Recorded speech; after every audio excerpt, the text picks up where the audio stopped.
전 세계가 두 진영으로 나뉘어서 생존을 둘러싼 치열한 대결을 하고 있어요. 그 대결이 이루어지는 공간이 지금 보시는 지도와 같습니다. 두 진영 간 대결이 직접적으로 전쟁으로 표출된 것이 우크라이나 전쟁이고 중동의 갈등입니다. 남중국해와 대만 해협 그리고 한반도에서도 그 대결이 언제든지 전쟁으로 표출될 수 있습니다. 제1부는 국제정세를 보는 관점에 대해서 다루고 있고 제2부에서는 지정학적 변경을 다룹니다. 제3부에서는 자국의 이득을 위해 움직이는 유럽의 이중적 행동에 대해서 다루고 있습니다. 제4부에서는 두 진영 간의 교역망을 놓고 벌이는 치열한 물밑 전쟁에 대해서 다룹니다. 1, 2부는 외부 강의 녹음 파일을 받아 제작하여 음질이 안 좋다는 점 양해 바랍니다.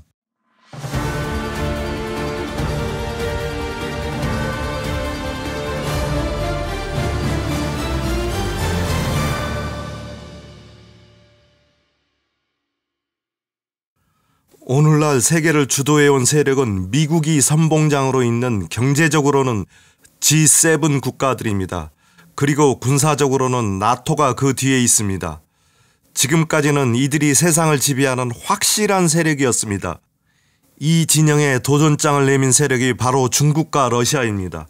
러시아는 군사적인 선봉장 역할을 하고 있고 중국은 경제적인 선봉장 역할을 하고 있습니다. 그리고 지정학적 완충지대에 있는 이란과 북한이 이 진영에 있습니다. 그런데 이 세력은 그동안 시스템화가 되어 있지 않았기 때문에 이제 막 세력 규합을 하고 있는 중입니다. 두 세력 간 충돌을 지도로 보면은 서쪽은 러시아가 직접 담당하고 있고 중부 즉 중동에서는 이란이 이를 커버하고 있습니다. 유라시아 대륙의 동쪽 동아시아에서는 중국이 남중국해와 대만 해협을 둘러싸고 대처하고 있고 동중국해와 한반도에서는 북한과 중국, 러시아가 한국, 미국, 일본, 대만과 대처하고 있습니다. 유라시아 동쪽은 팽팽한 힘의 균형 때문에 전쟁이 수면 아래에 있었지만 예기치 못한 트리거만 있으면 바로 전쟁이 일어날 수 있는 곳입니다. 세계에서 국방비가 가장 많이 쓰여진 곳이 바로 이곳 동아시아입니다. 앞으로 100년 이상 이곳에서는 평화가 없을 수도 있습니다. 이제 잠재적 전쟁을 상수화하고 살아야 합니다. 그동안은 군사 경제적으로 미국이 압도적인 힘의 우위에 있었기 때문에 약 30년간 세계가 평화롭게 살았습니다. 미어샤이머 같은 정치학자들은 이 기간을 유니폴라 즉 단극시대라고 합니다. 영원한 제국은 역사상에 존재하지 않았습니다. 미국의 정치, 군사, 경제적 힘에 균열이 생기면서 이 전선이 형성되었습니다. 두 진영 모두 미래 패권을 놓고 생존 게임을 하고 있기 때문에 절대 포기할 수 없습니다. 트럼프가 당선되면서 러우 전쟁에서 극비리의 평화 협상이 진행 중이라는 소식이 전해지지만 큰 흐름 속에서 보면 정전은 있어도 평화는 더 이상 존재하지 않습니다. 미국의 전략은 러시아를 붕괴시키거나 정권을 교체시키거나 고립시키거나 혹은 약화시키는 것이 목적이고 러시아는 살아남아 지속적인 번영을 하려고 할 것입니다. 이런 관점에서 미국은 군사적인 측면에서 힘을 빼고 경제적인 측면에서는 망가뜨리고 정치적인 측면에서는 고립시키고 심리적인 측면에서는 악마화하는 전략을 펴왔습니다. 미국은 장기적으로 러시아의 힘을 빼는 전략을 그동안 써왔고 이 전략에 따라 우크라이나 전쟁에서 지금까지 우리나라 돈 약 460조 원을 쏟아부었습니다. 트럼프의 평화 협상안이 그동안 러시아에 대한 미국의 전략의 변화를 가져올까요? 설령 평화 협상이 이루어진다 하더라도 현 전쟁 상태의 동결이지 러시아의 힘을 빼려는 미국의 장기적 전략은 변하지 않을 것입니다. 서방이 우크라이나에 쏟아부은 460조는 매몰 비용 즉 성크 코스트가 아닙니다. 여러분이라면 돈을 저렇게 버리겠습니까? 미국과 서방은 이득이 없는 곳에 돈을 투자하지 않습니다. 장기적 관점에서 전략적 투자를 한 것입니다. 전쟁의 일시적 중단은 있어도 평화는 없다는 것을 푸틴도 잘 알 것입니다.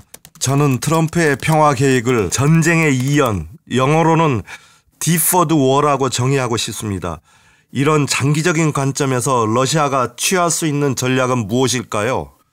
미국과 G7 그리고 나토는 확고한 블록화가 되어 있지만 러시아와 중국의 연합은 확고한 블록화가 되어 있지 않습니다. 중국과 러시아는 군사적, 경제적 블록화를 강화하려고 할 것입니다. 군사적 블록화는 우크라이나 전쟁을 기반으로 미사일과 드론 기술, 전자전 기술, 방어 시스템, 핵 관련 기술을 공유하려고 할 것이고, 두 번째는 군사적 전략 자산을 동맹국에 배치하려고 할 것입니다. 벨라루스에 러시아의 신무기 오레슈니크를 배치하려는 것과 핵 자산을 배치하는 것도 이런 맥락에서 이해해야 합니다.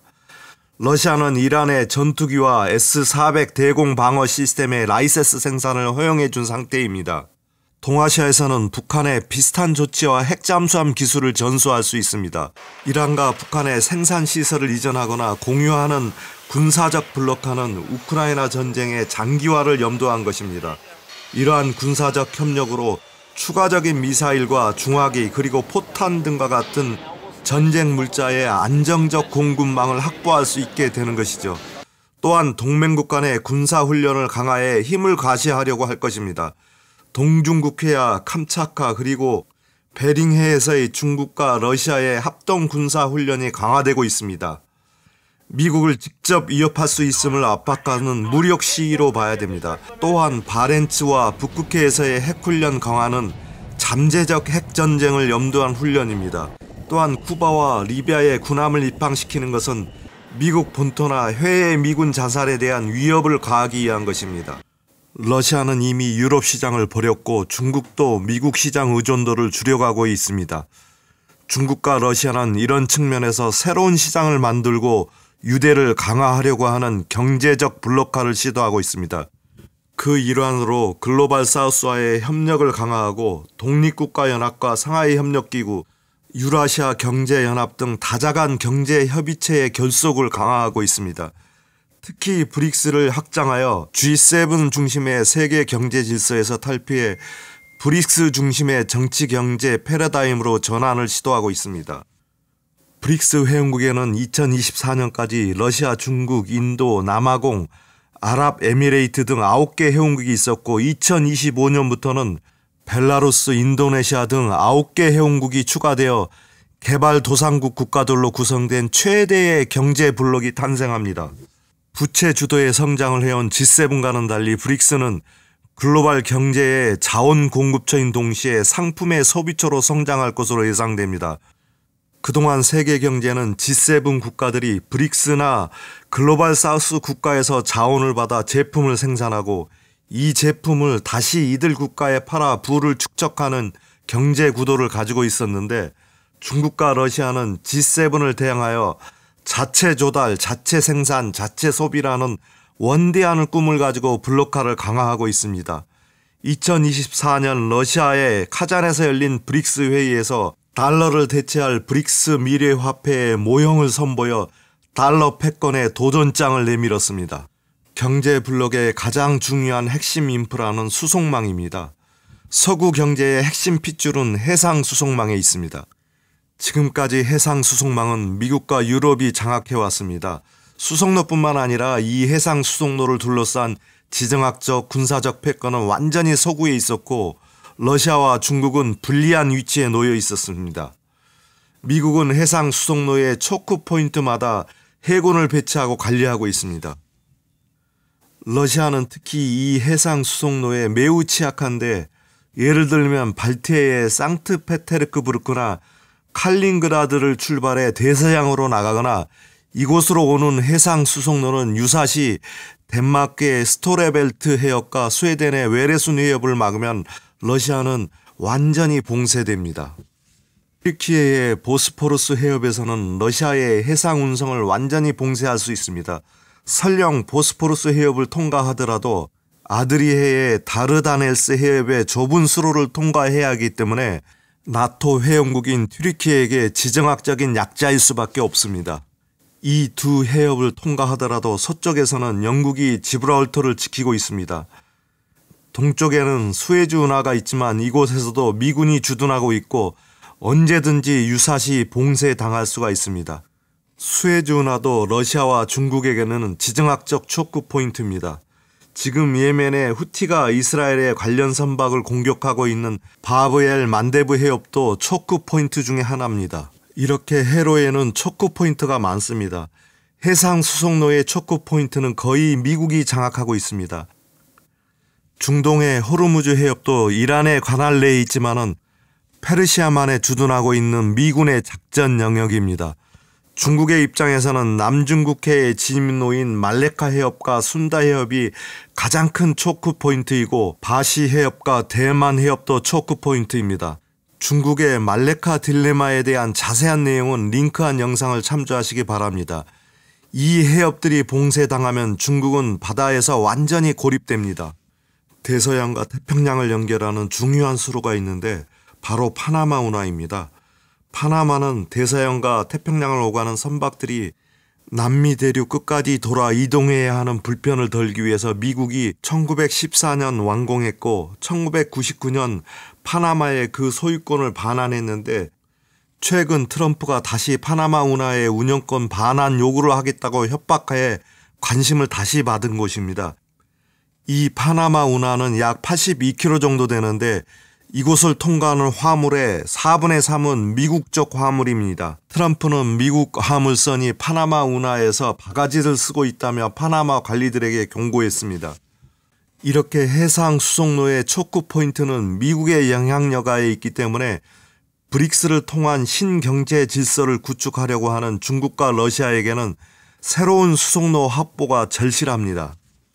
그 수송로가 바로 중국 주도로 구축된 1대1로이고 러시아 주도로 건설된 남북 운송 회랑입니다. 1대1로는 바다를 통하지 않고 천진에서 유럽으로 서진할 수 있는 중국의 수송로입니다. 중국의 서진을 위한 핵심 운송망으로 자리매김하고 있습니다.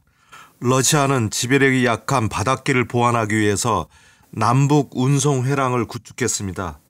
상트페테르부르크에서 인도의 뭄바이까지 이어지는 7,000km에 달하는 운송회랑입니다. 이 남북 운송회랑은 러시아의 남진 전략의 중요한 교두보로서 카스피의 주변 국가의 물류를 1대1로의 운송망과 연계하여 하나로 엮어주는 역할도 합니다. 기존 모스크바에서 블라디보스톡으로 연결되는 시베리아 횡단 철도는 이제 러시아의 서진 전략의 핵심 수송망이 되었습니다.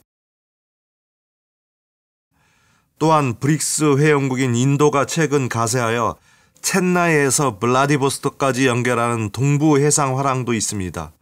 러시아의 북극해 해상망이 이제 연결됨으로써 유라시아 대륙을 하나로 연결하는 새로운 운송망이 완성되었습니다.